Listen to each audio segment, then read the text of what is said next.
Polisi himbau warga jangan mudik, sayangilah saudara dan keluarga.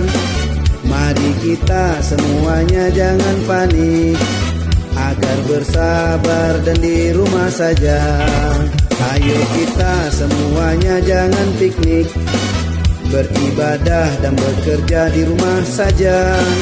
Bersabarlah sampai habis masa Covid, agar selamat dari corona.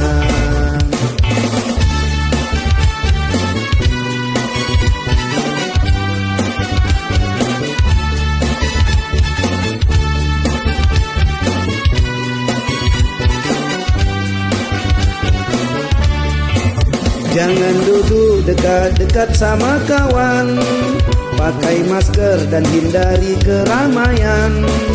Dengan sabun dan seringlah cuci tangan, hidup bersih dan jaga stamina badan.